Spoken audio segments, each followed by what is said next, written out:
Thank you for joining another episode of Rational Discourse Weekly. This is episode 22, filmed on Tuesday, May 21st, 2013. I'm William Garrison. And I'm Michael Aune. And we talk a little bit about the Oklahoma tornado that tore apart some families and some homes. And Yeah, we sort of use that as a segue. There's been a lot of talk about prayer, both positive and negatively, and we just sort of explore the concept in the conceptual space that prayer holds for people, and just give our thoughts about why we think that ultimately it's meaningless and actually might even play into the conversation for atheism. So, stay tuned.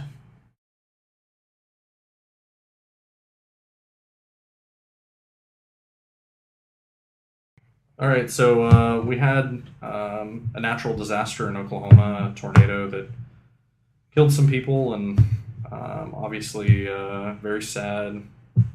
Yeah, Kind of a I mean, anything that tears through an elementary school is up Yeah. there on the list of shittiest things that can happen. It kind of brings me back. I don't know if you remember this in Lilburn Elementary. We had a tornado scare because like one touchdown the city over or something, or like a mile away. And Yeah. this is probably, or maybe this is Lilburn Middle. I don't even remember. I just remember being a kid, like everyone's out in the halls, like Yeah. I survived a tornado that went through my backyard when I was a kid and took down basically every pine tree. I think there were 40 or 50 down trees, many of which ended up on my house. And there was one that was about 3-4 feet in diameter. wow. Big ass pine. And it came down, the trunk was about 8 feet from where my bed was. And like the big branches had all broken as they clipped the roof line. So I mean, yeah, I was very nearly there. I was only 4.5, 5 at the time. My sister had just been born, so my mom had been feeding in the living room. She puts her bottle away, goes to bed, and then boom! Giant chunk of tree comes through the back door, spills glass all over the chair where they'd both just been sitting. So, I sympathize greatly with what they went through. Yeah. Even if I don't remember it much, I know how much it still to this day freaks out my mom about storms. So It's that loss of control and that it shows you that you are completely helpless in the face of certain things. Nature is still very much in control. Yeah. Hubris aside, okay, yeah, we have cars and planes, and that's cool. But in a matter of moments, this town was just obliterated, gone. Yeah. It just looks like a bomb went off.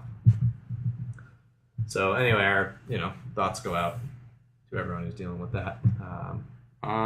But something that we don't do is we're not going to blindly, pray for their families or. Yeah. I don't mean to be kind of insensitive, but it's of our assertion that prayer doesn't do anything. There's this weird kind of disconnect people have when they say they were praying for, the people affected and everything, and then the lady finds her dog, and they're like, "Oh, our prayers were answered." He's referencing a video. A lady was being interviewed. You've probably seen it. Because if you're watching this obscure thing, then you've probably seen that mainstream thing. In any case, lady's being interviewed. She's in front of her obliterated home. She talks about how she'd been in the bathroom and she was holding her dog, and the dog's basically ripped out of her hands. And so she's like, as they're doing the video, the camera person or the reporter goes, "Wait, is that a dog in the rubble?" And look, that's the dog. They peel a couple things off. The dog just gets up and walks over to the owner. And the lady goes, God answered. I thought God only answered one prayer, it was to keep me safe, but turns out He answered 2 that day. Okay? And I mean, first of all, it's super emotional, and it's a great thing. It was one of those few touching moments you're gonna get out of a situation that dark. We're both pet lovers, so obviously it's awesome to see that a dog lived. But I can't help but think, well, what about the prayer to not destroy your entire home? This is like an 85-year-old woman or whatever. I mean, she looked quite old. I mean, everything. Now, yes, she still has her life, and I know that in the context of things that are important, that is the top. But there always seems to be this, what about the fact people are saying, oh, it could have been worse? Especially when people go, why would God let this happen? People go, oh, well, it could have been much worse.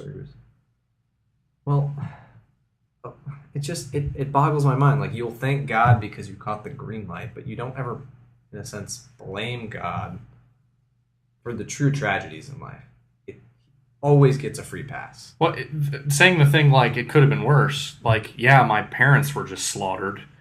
Let's say in an armed robbery or something. Yeah, but it could have been counterfactual worse. example. Like, there's a, yeah, or the fact that all those kids in the school, like, It was, I think it's at least 22 right now, and it may probably more. yeah, They think they're almost done, which is just awful. And then I just don't understand why people think praying for a random dog would somehow get answered when prayers for a large number of kids in a school wouldn't get answered.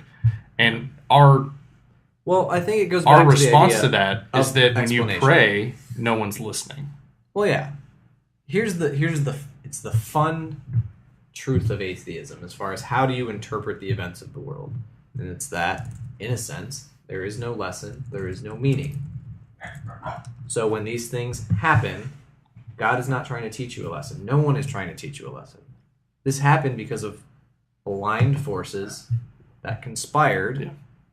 Well, that's even a bad word. Conspire involves the intent and intelligence. That simply occurred in such a way as to affect your life. And now we, as meaning-instilling creatures, we instill meaning in the world and ourselves and our thoughts. We will put meaning into that. We will find meaning in that. It gives you a chance to rise above, or maybe it brings you low. I don't know, but you will find something in that. Personally, you will bring the meaning to the table, though. Nature doesn't care. Nature just did this thing. There were currents, wind currents, and differences in temperature and air density and moisture that caused this air to start to spin, eventually forming a vortex, which turned into a tornado, which obliterated a town. God's hand is not in there. This is not the finger of God wiping across the face of the planet, destroying this town, for good or ill, to us. And I think that ability to simply go, bad shit happens. Yeah. And it just happens because the world is active. Things are happening all of the time. We basically live on a planet that's actively trying to kill us. Oh, yeah. Bugs, disease, animals, nature, Yep. the losing of the ozone layer, like our sun's trying to kill us, the universe is trying to kill us. Like, Yep. we're gamma wave burst away from like a pulsar or something, or quasar, I can't remember which. Yeah. From literally being boiled off the face of the planet. It's ridiculous when you think about just how inhospitable, and we have this little window in the cosmic scale of things, where we are here, at least right now. We're holding on for dear life, even against the relatively small threats of planet Earth. A tornado is minuscule in its importance compared to, I don't know, the super volcano sitting underneath of Yellowstone National Park, which would basically obliterate the Midwest as far as our breadbasket, plunging probably most of the world into famine. That's terrifying. Yeah. And that's there. So when you talk about, going back to the point, which is sort of how do you find, so people, they have this need for an explanation, this explanatory impulse. So, well, how did my dog make it through that terrible thing? And they go, well, I prayed, and I guess I'm a good enough person, God. It's the only way that this dog could have survived, is kind of the idea, or just as one example. Whenever people make it through something that seems absurd. But it doesn't explain anything, really. Like, it's just one of those small miracles that are basically statistically going to happen. And I don't mean miracle as far as God descends and waves aside the laws of nature or whatever, so that this thing that shouldn't happen does. Just things that seem infinitely unlikely are just statistically unlikely. It's the same way I use the term lucky. Yeah. I don't actually believe in some tangible law called luck. I think it's crap. I think it's just a way for humans to explain randomness. Yeah. But I use it all the time. I use the term lucky because that's how I feel if I'm avoiding an accident. You can acknowledge that very easily could have gone wrong, right, or south, or whatever. And I'm happy that it did not. Yeah. That's how we. And you can express gratitude too, just to literally to nothing, all the time. You'll say to yourself, "Oh, I was lucky," or "I'm glad that worked out," even though you know that. Well, I'm not actually thanking anyone. It's self-reassurance. You're like, I'm happy that I wasn't effective poorly. Yeah. If it's a natural disaster, an accident, whatever it is. Yeah. And so, I think that the prayer impulse, first of all, As far as people on Facebook who are going to pray for you or click like to send a prayer, I don't even know what that means. I hate both Facebook and prayer, so it's just a bad mixture. It's completely outside of my scope. But it's a way for people to connect to something they really can't connect to. So I appreciate that. That's fine. I get that. There's the impulse to feel like you've done something when you are effectively helpless. You could at least send $5 to Red Cross or something. I don't know. I just feel there are more productive ways people can show it.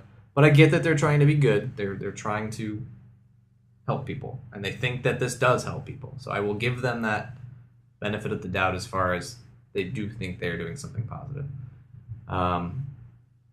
The downside, well, then you switch to the people who prayed for X, Y, or Z, maybe in the event. So please let my family survive, and then your family does, and you thank God.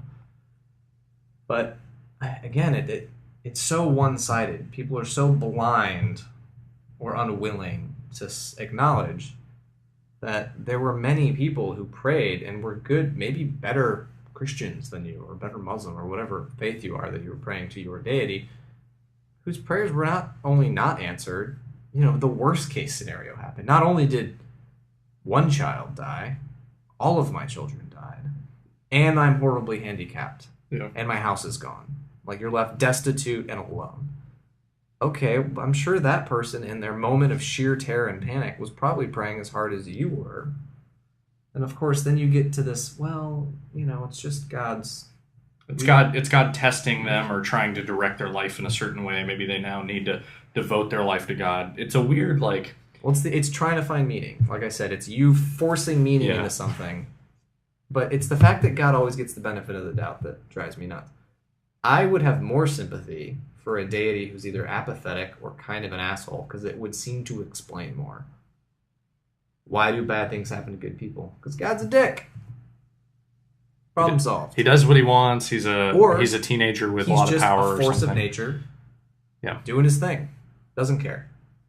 To quote, was it Constantine? Well, the movie, not the graphic novel, I think, on which it's based, or comic book series. God doesn't care. God's a kid. Or we're just ants and God's a kid with a magnifying glass. I'm paraphrasing, but it's close to that. Yeah. That God, at least in a sense, seems more in line with what happens in the world and our relation to him. There are how many unanswered prayers per day? And, he gets credit for everything, but then is never called into account for everything that he doesn't do. Which is interesting, too, because then if you're talking about the efficacy of prayer, well, what is it doing? Like, okay, so you get your Starbucks. Well, the other problem, people don't track prayer.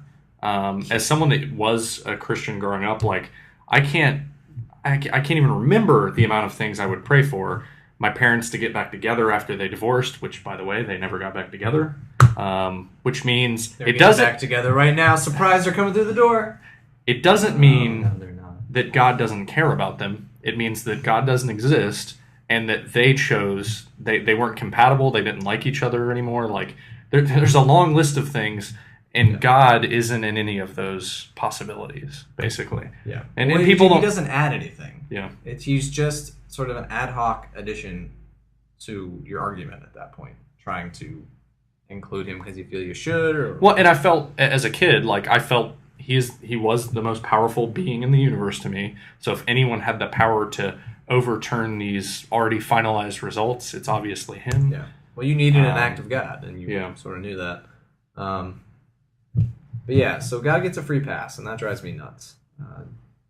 Now, to be fair, I think that's part of the psychological trait apparently we have, which is when our expectations aren't necessarily met, or when those sort of things happen where you ask but don't receive, ask but don't receive. When you finally do receive it, that's what you remember. Yeah. You remember when what you wanted or what you were hoping for or striving for is achieved. Not necessarily all the failures along the way. You'll remember the one time when it all worked out. So those moments tend to stick out in our minds. So maybe we have this sort of psychological bias against holding the world or God accountable. Or condemning prayer, or trying to move on and be more rational about why the results are the way they are. Yeah. So, I sympathize with what people are doing. I sympathize with why they would do it.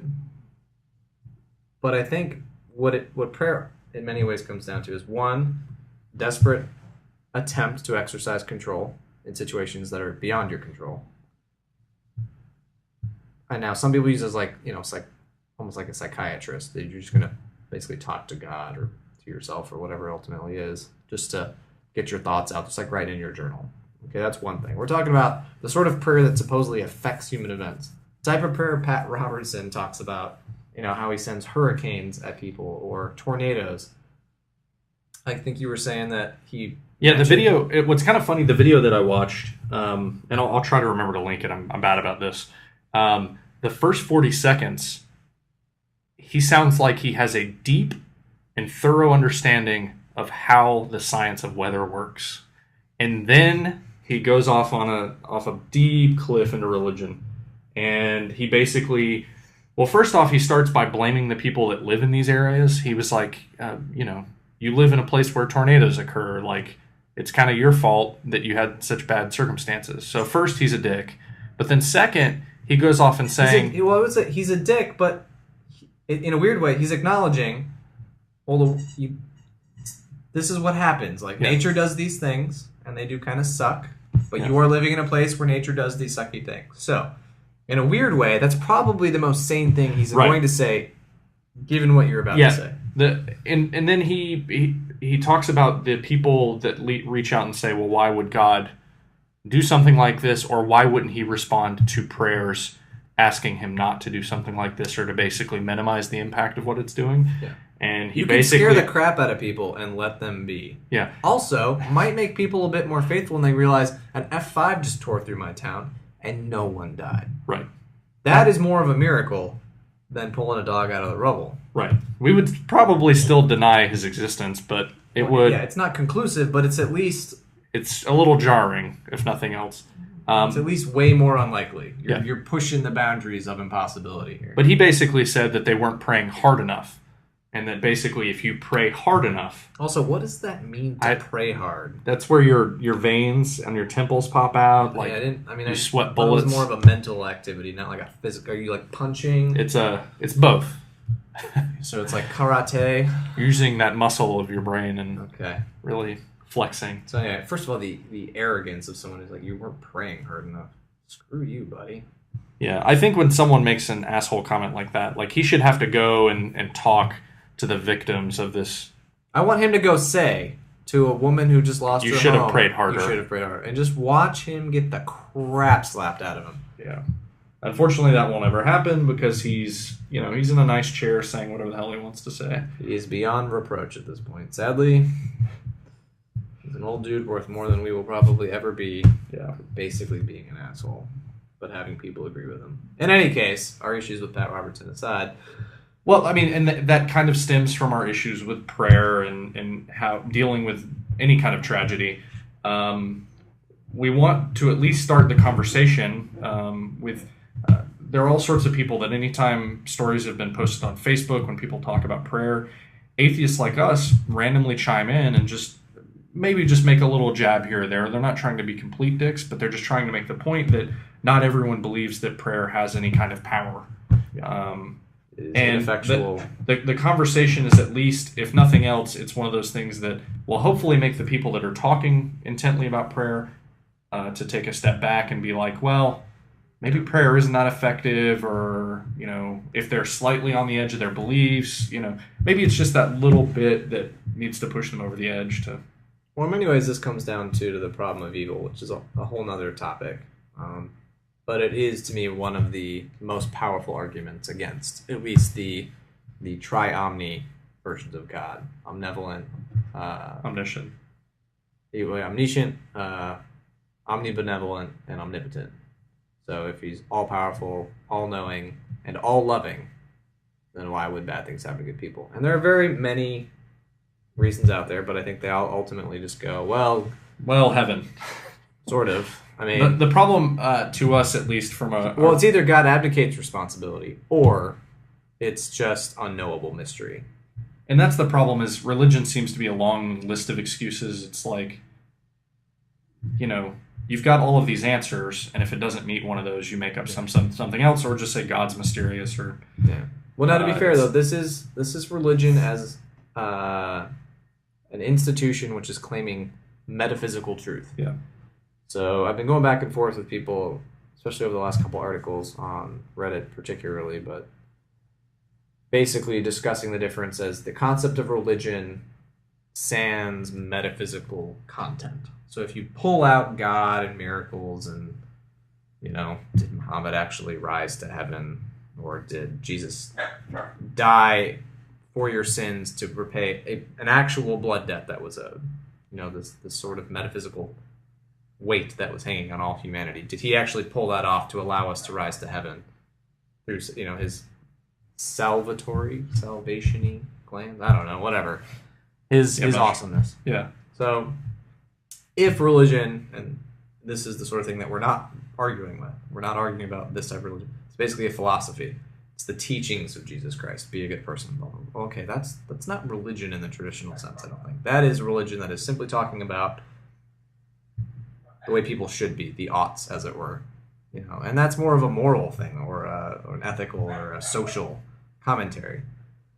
Religion is religion because it says things like, there is an all-powerful being who has created the world. And cares about what you do, cares about who you sleep with, cares about what you eat, what clothes you wear. It says things about the way the world is and the way the world ought to be. And so those are the aspects of religion that I think that, just to make sure, because this gets thrown out, people will obfuscate the issue by saying, oh, you're just talking about, this sort of literal version of religion. Well, no, I think I'm talking about the type of religion that most people would recognize, which is that it is saying something metaphysically important about the way the world is. Yeah. So, that makes sense. So if I'm praying, I believe it's going to do something in some sense. I'm not just praying to make myself feel good. I'm praying because I think God is listening, or God might answer it, and God might quite literally intervene. So, when you get to the point of, here's the way the world is, this is what my religion says about it, this is how I'm going to interact with my God, and you start talking about prayer as the mechanism by which that happens, I think it's fair game to point out sort of the problems with that sort of construct within the religion itself as a concept on its own. And, as you said, maybe one or two people will kind of go, that doesn't make sense. Yeah. That's a weak point. I don't get it. Why are things still shitty? I'm a good person. I try and be a good to my friends, my family, and all that. And bad things still happen. Well, come to the cold void of atheism, where no one is trying to screw you.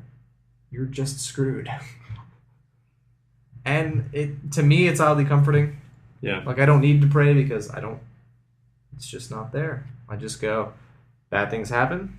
I understand it. There are forces beyond my control, and I can only exercise my control over my life to its fullest extent, and hope that things go well. And that empowers us as atheists to intentionally reach out, and if there's a certain part of our life that we don't like, we affect that change, or we become better people, either by learning, by becoming physically stronger, whatever it takes. Yeah, it's not to affect that change, instead of sitting back and just hoping that a God magically swoops in and makes everything all right for you.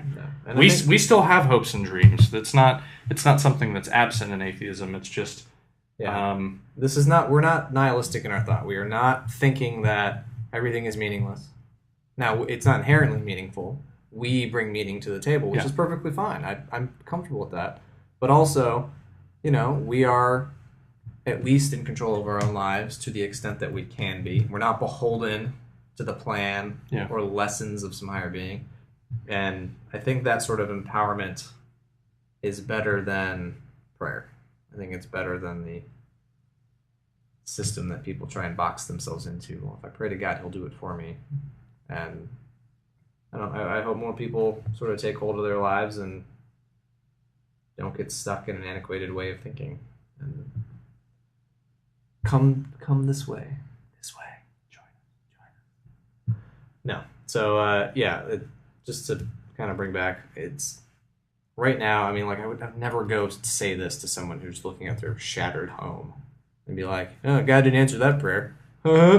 maybe you should be an atheist. No, it's a completely dick move.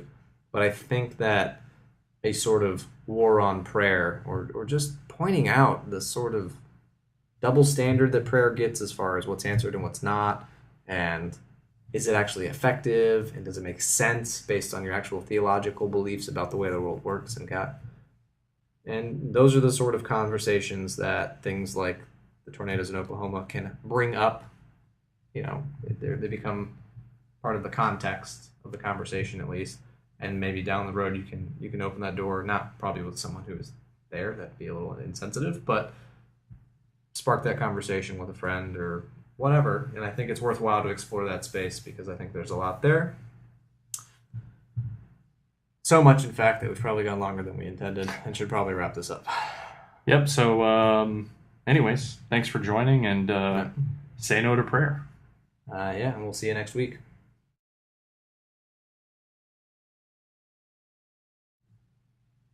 Jazz. I'm going to do that. Please make Michael stop doing jazz hands. No. Please, God.